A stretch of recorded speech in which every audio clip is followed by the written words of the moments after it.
Isang magandang araw po, magandang umaga, magandang tanghali, magandang hapon at maganda po kayong lahat mga kababayan. Hindi pala naka-on yung ano niya kanina. Yun. Eto, rekta na tayo mga kababayan. Eto, binasag na ni Ka Eden Santos yung kanyang katahimikan. Tungkol nga po dito sa isyo na kumakalat sa social media na siya daw po ay lumabag sa protocol ng Malacanang sa kanyang pagko-cover sa ating Pangulo mga kababayan. At ito po ang pinag-usapan po dito sa sagalang mamamayan mga kababayan. Kaya antabayanan po ninyo, panoorin nyo pong mabuti itong ating pag-uusapan ngayon sapagkat dito ipapaliwanag po si Miss Eden Santos po talaga ang magsasalita at magpapaliwanag ng mga nangyari o mga naging kaganapan sa kanyang isinagawang pagko-cover sa ating Pangulo mga kababayan. At kung bago pa lang po kayo sa ating channel, isang like, subscribe, at pakipindutin na rin yung notification bell dyan para updated po kayo sa mga videos na i-upload natin sa mga susunod na pagkakataon. Beno, eto, pakinggan natin yung ating dalawang magigiting. At dito matutuwa pa kayo sapagkat mabubungis-ngis kayo sa pagkakataong ito. Kila Kuya Jen Subarjaga at Kuya Nelson Lubao. Ayun, pasok! Ito mas importante dyan. Ito muna. Ito inaabangan to ng mga viewers eh. Ayun, isang Lunes pa yan inaabangan Lunes eh. pa, oh. Oo. Inaabangan to sa kanto. Hindi Yun na makita nga. ng mga... Mayroon niya ako nakita, naghahasa ng laba eh. Mga armadong lalaki. Aha! Ay! Ikaw na ba yan? Ang laki ng ipinagbago. Laki ng pinagbago, oh. At tinan mo yung buhok ko, Jen. Tinan mo yung itsura ng buhok ko. Kala ko, dati bayong lang ang tinitindi. Wala pa. Ngayon Luis Bitoon na. Ganun ba? Luis Bitoon, pare ko. Tsaka tinan mo yung pagkaka-ano ng kilay, oh. Oh. Ganda, oh. Ang ganda ng guhit. Oo. Ang atin pong reporter ng Malacanang. Pinalitan na ba? Pinalitan na? Ha? Pinalitan? Hindi, mananatili. Ganun ba? Pinaltan na yung mga taga-Malacanang. Ay! Mga taga-Malacanang atang napalitan. Oh, magre-report ngayon. Eto na po, mga sige, kababayan. Yun po, may hinihintay yung matagal mula Lunes at nung nakaraan pa mga araw. Eto na po, magsasalita na siya. Magsasalita na sapagkat may inanunsyo po ang kanyang bestie. Aba! Yes! Ang bestie ni Ate Eden na si Yuse Claire Castro ay meron pong inanunsyo. Pinakamabuti, Den! Maya Pagat Panapon! Den! Yes! Maya Pagat Panapon, kaya kayong adwang ko ang Nelson, Kuya Jen. Naku! Nanong Malyari! Yes, nakita ko lang yung picture ko. Baka total may bago na sa Malacanang. Mabago na rin yung hair ko. Yung picture ko dyan. Aha. O eto, sa wakas, Kuya Jen, Kuya Nelson. Naku, formal na Sino yung nagwakas na yan? Sino yung nagwakas na yan? So far, hindi naman yung aking pagkakatalaga sa Malacanang. Ito na nga, ikaw talaga. Formal lang itinalaga ni Pangulong Ferdinand Marcos Jr. si dating journalist Dave Gomez bilang bagong kalihim ng... Hulaan mo, Kuya Jen and Kuya Nelson. Ano yan? Kalim ng purok. Ng President. Kala ko ng lokal eh. The Presidential Communications Office o PCO. Ito yung matagal na nga pinag-uusapan at hinihintay din ng mga kagawad ng media sa Malacanang Press Corps. Pero kanina... Ayun. Oo, kanina ay medyo malungkot na inanunsyo ito ni Presidential Communications Office Undersecretary Claire Castro. Pakiulit. Kanina medyo malungkot Ayun. na inanunsyo. Bakit malungkot? Yun ang hindi ko alam. Hayaan natin. Mamaya na natin kausapin. Sa lahat ng wala. Sige, tuloy mo lang. Tuloy mo. Eto. Tapos na.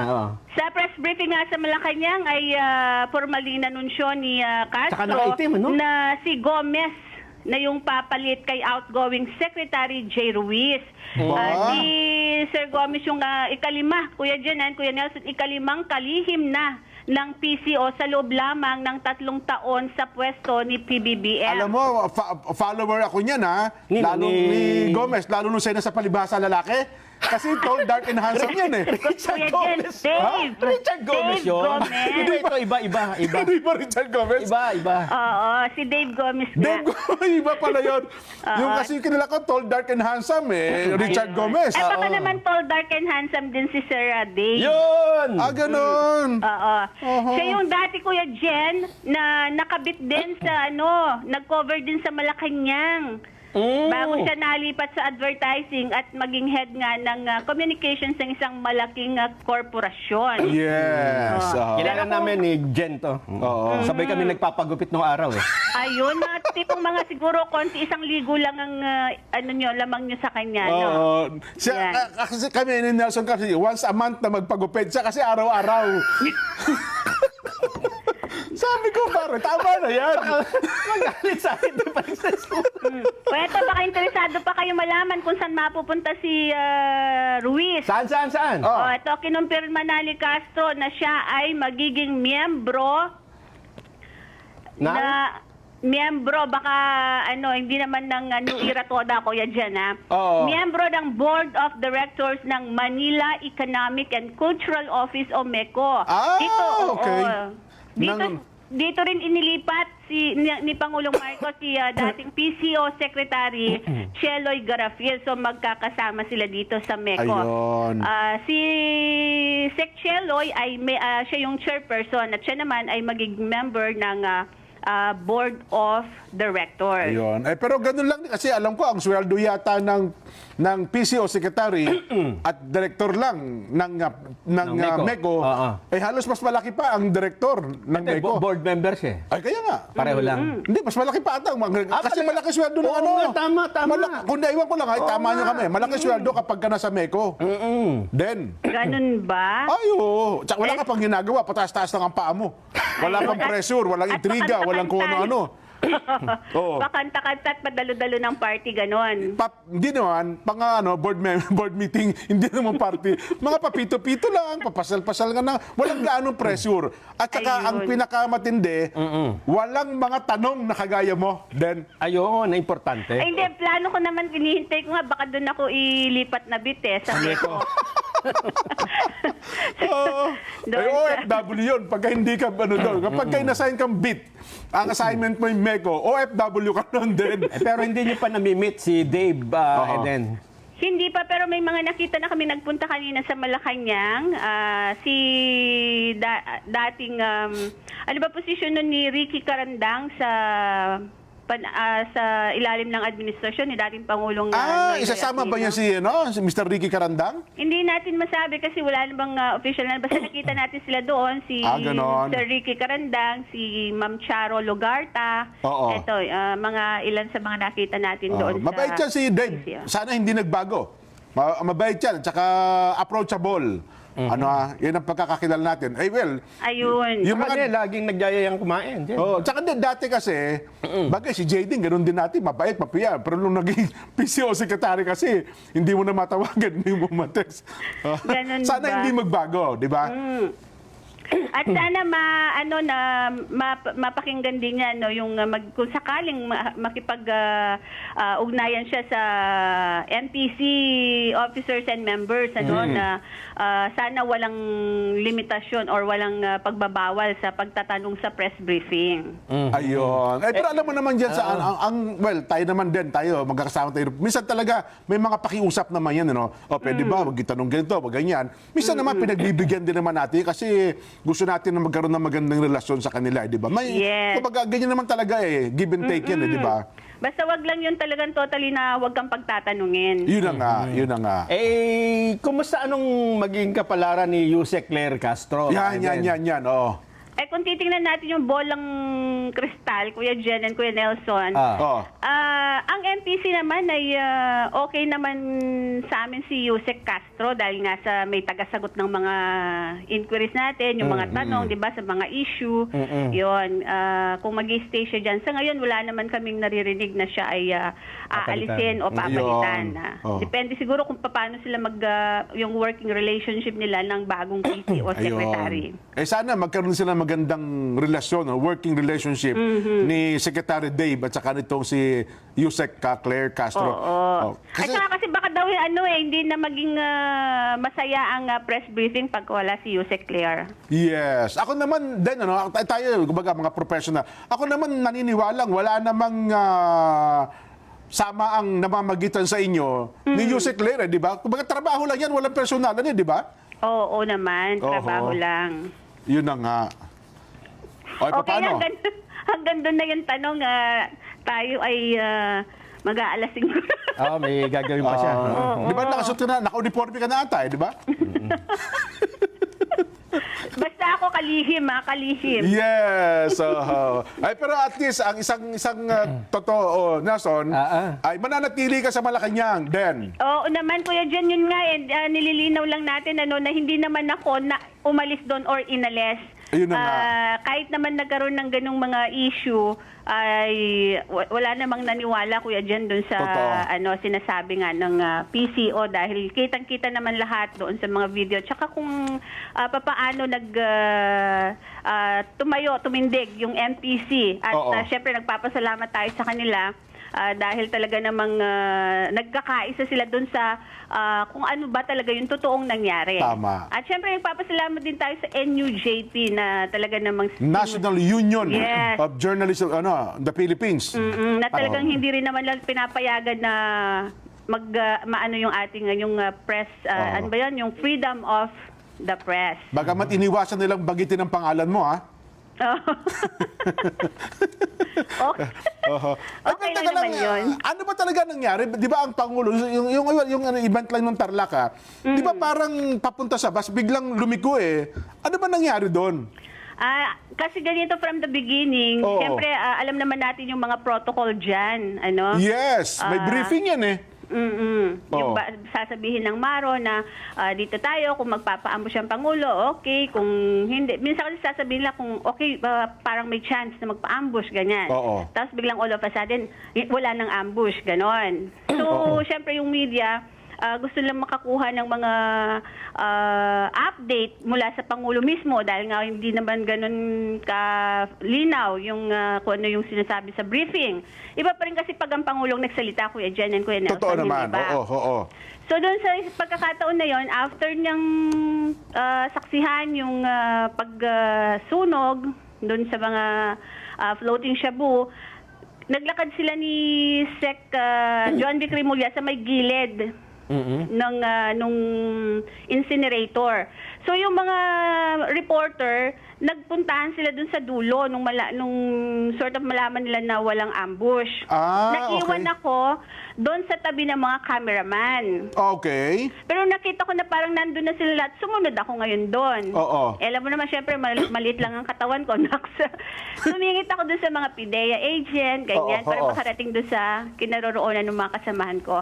So pagdating ko sa harap, magkakatabi kami doon, malapit si Asek Pat ng PMS, yung isa sa mga ng PSC, itong dating PSG, yung mga reporter, at saka ako. So ang nasa may bandang unahan ako, yung GMA reporter online, yung isang local, basta di ko na nakita, basta magkakatabi lang kaming lahat doon. Oo. Ang Pangulo ay nakita kami. Ayun. Tapos lumapit siya. So siya yung nag-approach. Oo. Ngayon, ano siya na maingay. Kasi gumano yung makikita mo yung kamay niya. Parang umabot siya ng tenga niya, di ba? Okay. So since ganun ang pagitan lang naman namin is malapit lang. Para mga isang di pa lang, ang layo niya, no? Oo, malapit na siya. So nag-ano ako na, isisigaw na lang po namin, nag-ano ako ng kamay para, syempre, medyo mahina kasi yung maririnig ng Pangulo. Oo. So nung parang okay naman siya at tinignan niya kung nasaan yung mga cameramen, nado sa may bandang ginaid ko siya ngayon. At dito po, kasi Ayun. syempre chance na namin yon, di ba? Lahat Oo. kami ng mga reporter. Yun, so sabay-sabay kaming naglakad. Pero hindi naman So kasi ito din, pinapakita lang sa TV. Parang ginaguide mo siya, parang tinuturo mo, Mr. President, doon po. Ano ba sinasabi mo sa kanya dyan? Yan o. Yung lumalapit ka eh. Ay, hindi naman ako nagsasalita. Ginaguide ko lang siyang ganyan. Tapos, Ganon. Oo. Tapos yung sinasabi lang second na nag-approach ako, yun yung nauuna na ako sa kanya eh. Oo. Tapos, kasi naglalakad siya, pero hindi naman siya ginaguide ni Sec John John Vic, kasi naglalakad oo. lang din naman siya.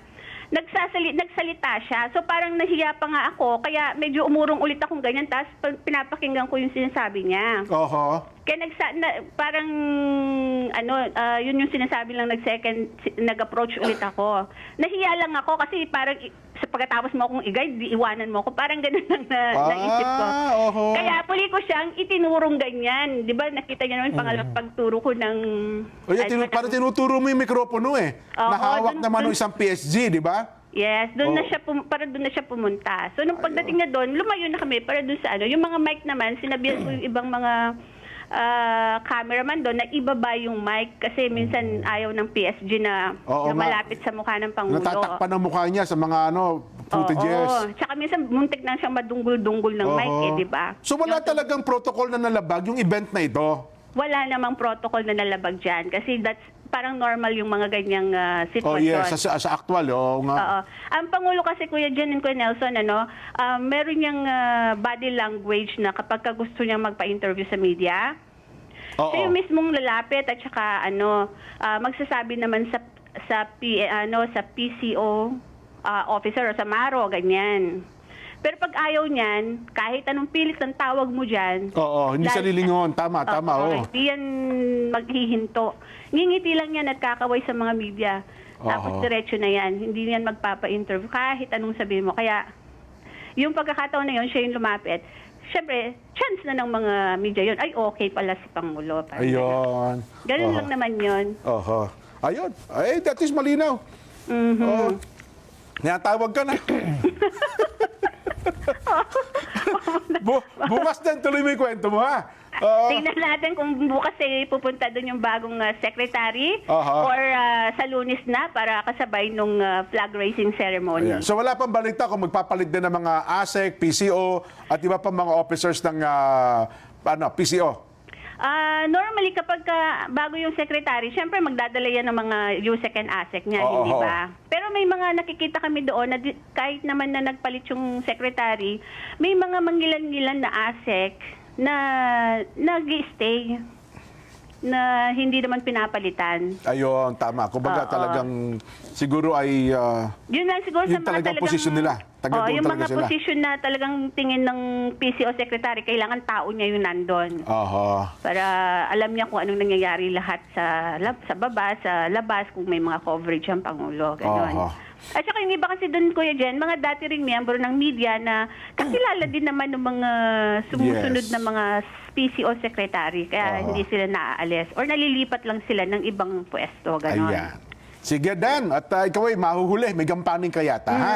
Sige. Yes, Kuya Jen. Thank you, Kuya Jen and Kuya Nelson. Yan, dakal na salamat po, Eden Santos, ang ating reporter sa Malacanang, Nelson.